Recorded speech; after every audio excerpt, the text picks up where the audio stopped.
Namaskar. Welcome to Assam Election Watch Podcast. As elections approach in both Assam and West Bengal, political parties are releasing their manifestos.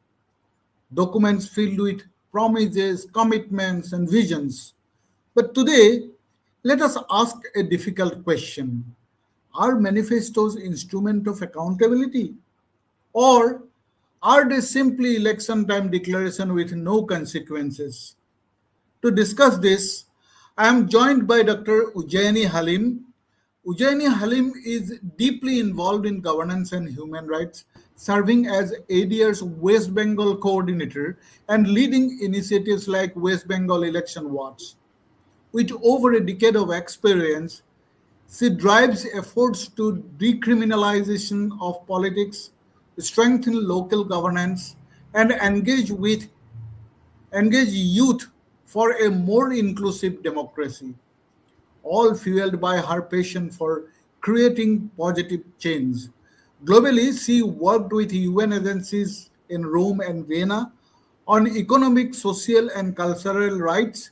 She is part of key international groups like FAO's Civil Society Mechanism, IFAD's Global FAFO, and World Forum of Fish Harvesters, and fish workers advocating for food security, agriculture, and workers' rights. Very warm welcome, Ujjaini ji. Thank you. Thank you for having me today. Ujjaini ji, let me begin with the basics. A manifesto is supposed to be a contract with the voter, but in reality, we rarely see legal binding, performance tracking, accountability for non-fulfillment. So are manifestos truly policy documents or just political messaging tools? Thank you. It's a very pertinent question, particularly when both your state, Assam, and my state, West Bengal, going for election. So, as you have rightly mentioned at the beginning, we are seeing political parties coming up with their manifestos full of promises. But the central question is simple: are manifestos genuine policy blueprints, or are they sophisticated tools of political messaging? At first glance, manifestos sit somewhere between both.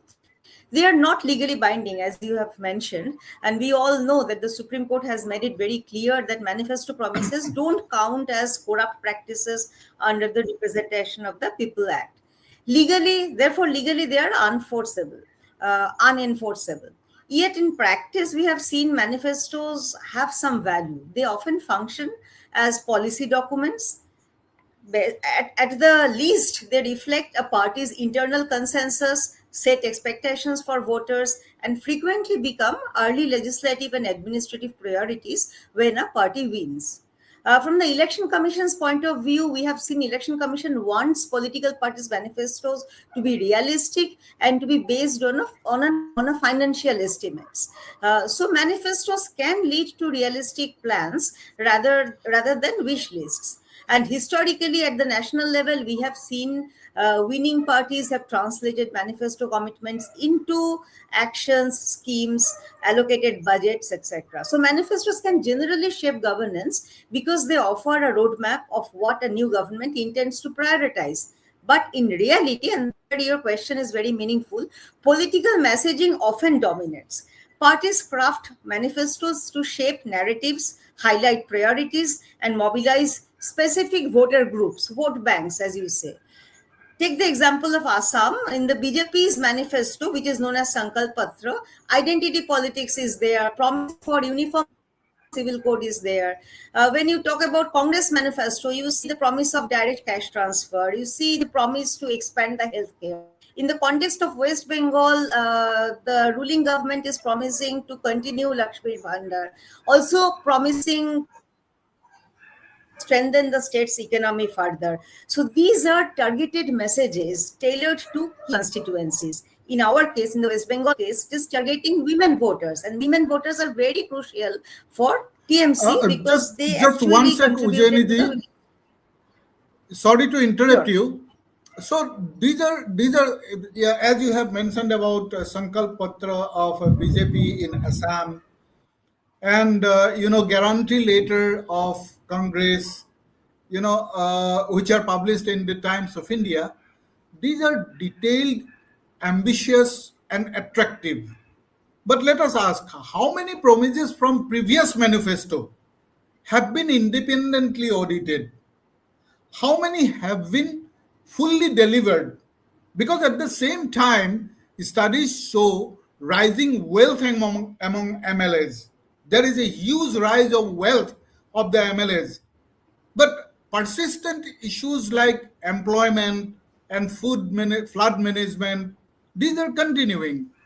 So, Ujjaini, is the problem lack of promises or lack of accountability after promises? See, basically, this is because this promises, manifesto promises cannot be, these are not legal documents. These are more moral trust, social contracts, and even election commission cannot do anything to make political parties implement these. So the accountability aspect is very fundamental.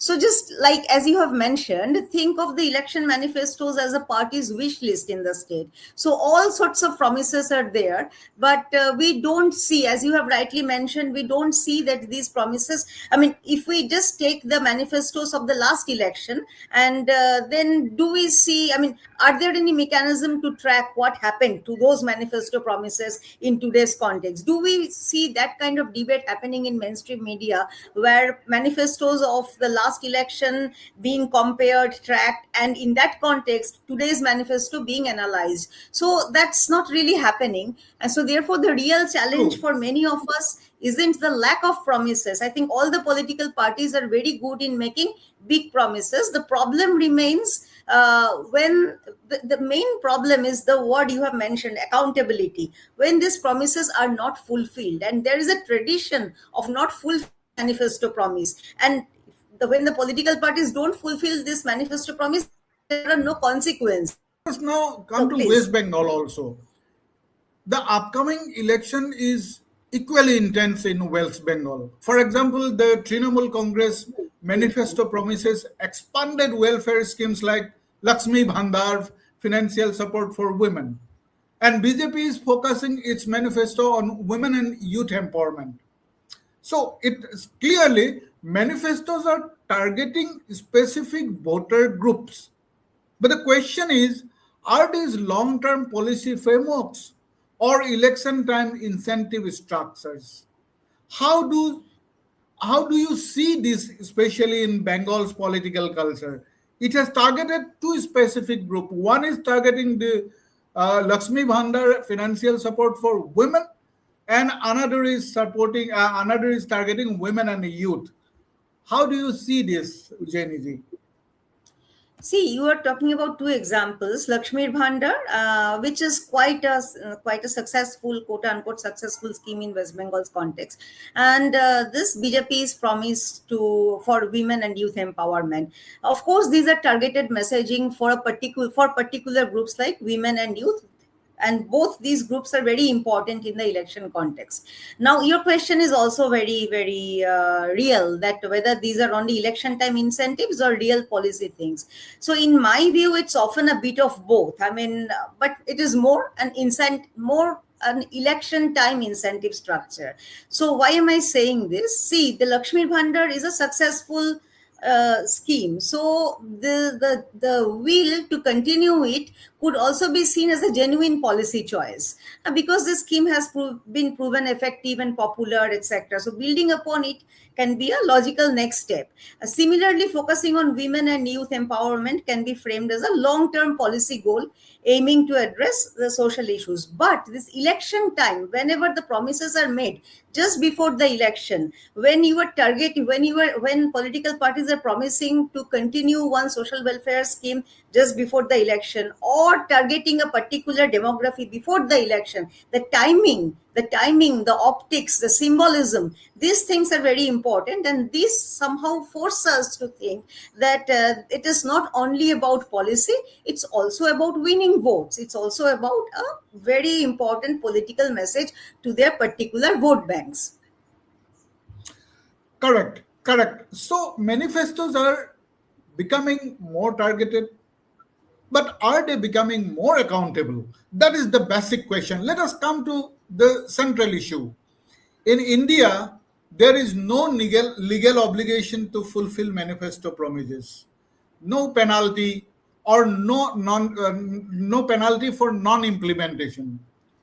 No structured public audit mechanism.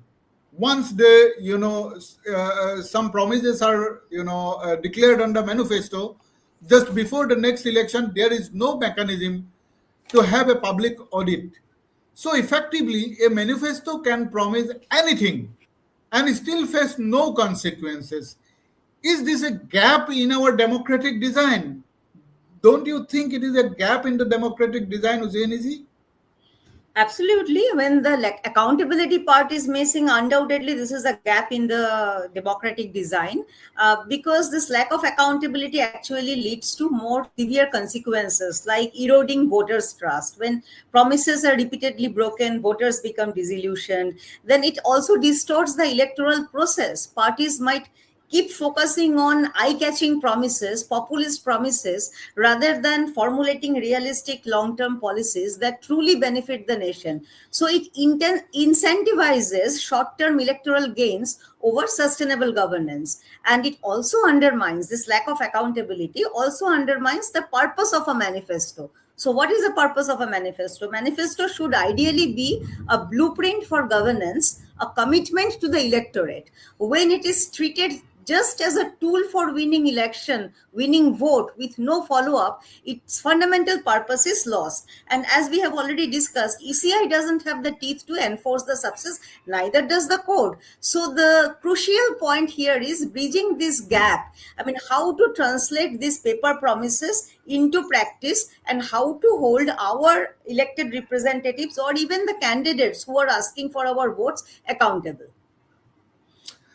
Okay, so because if promises have no consequences, they become political tools, not democratic commitments. Now, let us be honest. Do voters actually vote based on manifestos? Or do they vote based on identity, leadership, narrative? What do you think is the main reason for voting by the voters? It's unfortunate that many voters often cast their ballots based on a combination of various factors but not manifestos. Identity is a key factor. It's a huge factor indeed. Voters might align with a party based on their caste, religion, region or linguistic group, which is now very crucial for West Bengal and Assam also.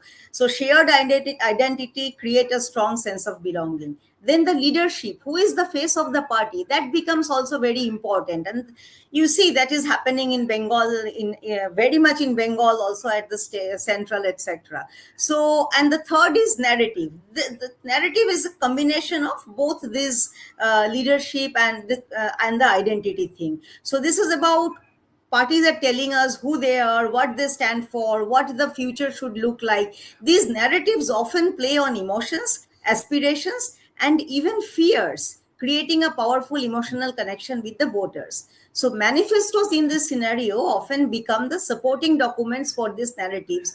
And there's so little debate in the public domain on manifestos.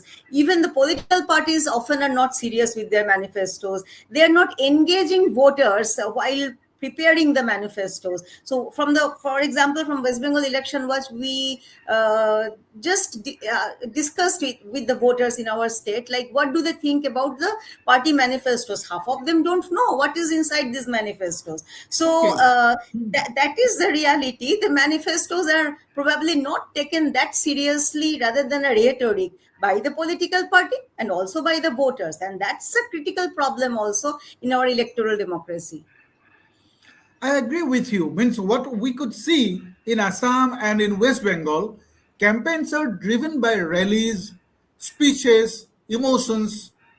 Manifestos rarely dominate public debate.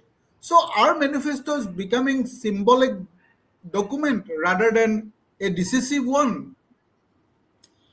Yes, basically, you see the promise right now in Bengal, lots of campaigns happening, rallies happening, powerful, passionate speeches, people's emotions, etc. And now, of course, SIR context is also there.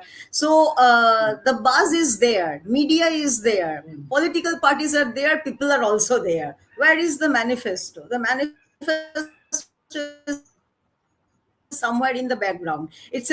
Of course, these are written promises, but they are really become the main topic of conversation. So I think that political will is also missing. Media is also not playing its role, and people are also not aware enough to ask questions in the context of the manifestos, what is written in the manifestos.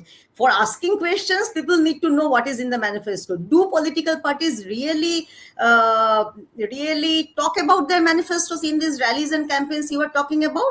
We don't hear that. We hear a complete different narratives being discussed in the slogans, narratives, etc. Yes, not always nothing from the manifestos, only something, some highlights, but these are not the central point of discussion.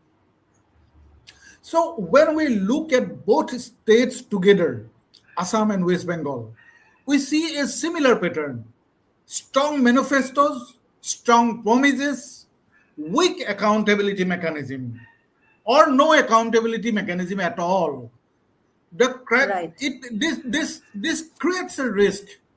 Voters choose based on promises, but governance is not judged based on delivery.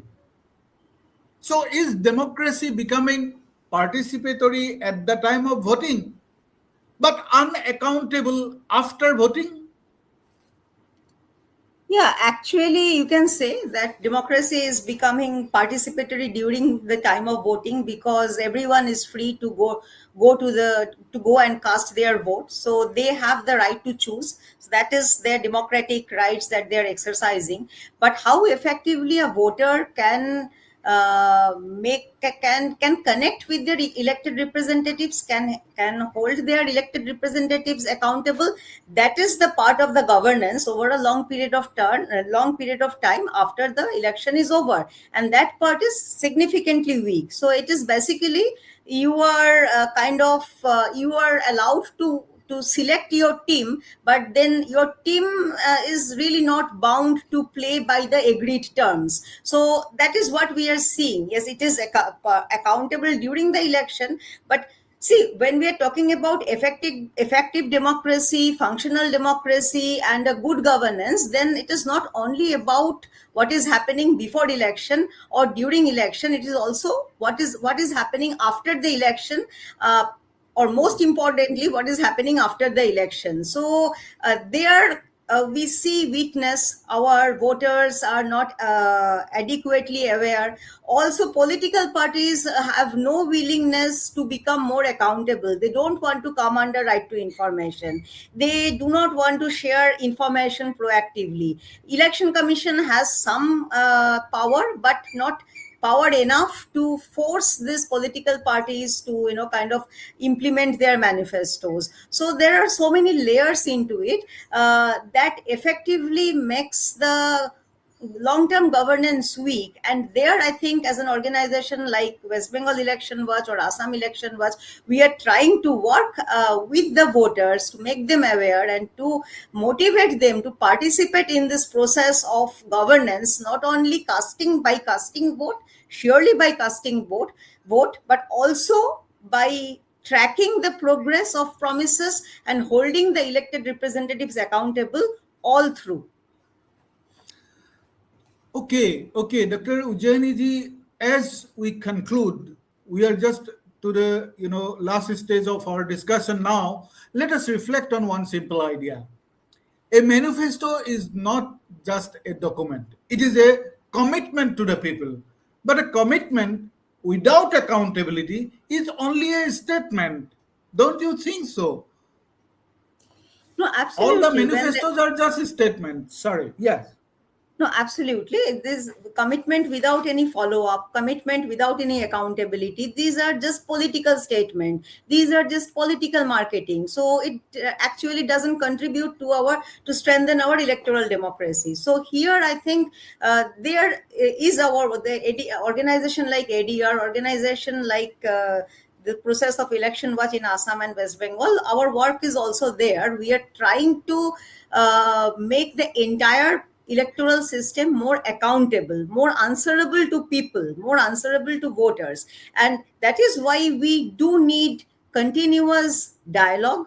We need basically we need a real consultation with the people and the political parties. Now if you read the political parties manifesto, half of the time when we talk to the people and ask them what do you want from political parties, we hear something, and when we read the political parties manifesto, there are a big disconnect. There is a disconnect. So why will there be this disconnect? I think while drafting manifestos, political parties should engage more with the people. There should be a continuous dialogue, ongoing dialogue, not only before election, during election, but also after election. And we need to keep debating on these issues like the way we are debating today, whether manifestos have become only a document, only a strategic communication tool, or is it really a policy document? We need to discuss why political parties do not want to come under RTI. We even probably need to discuss right to recall debate. So these things are healthy debate which are there,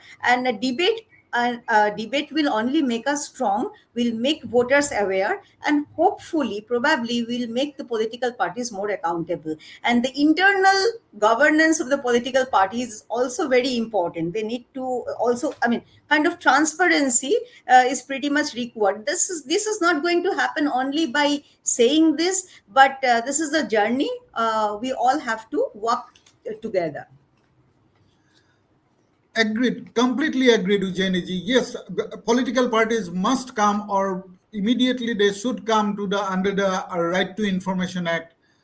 Political parties should create a policy or an act for the political parties themselves, because there is no political act to govern the political parties.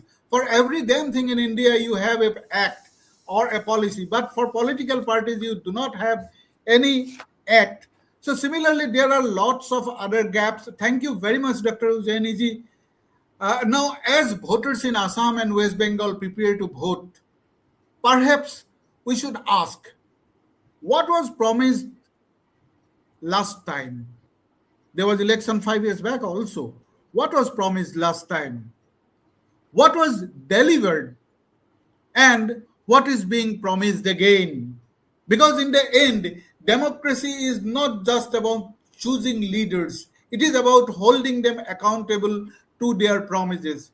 Thank you very much for joining us, Dr. Ujjaini Halim, and Thank you. all my audience. Thank you very much.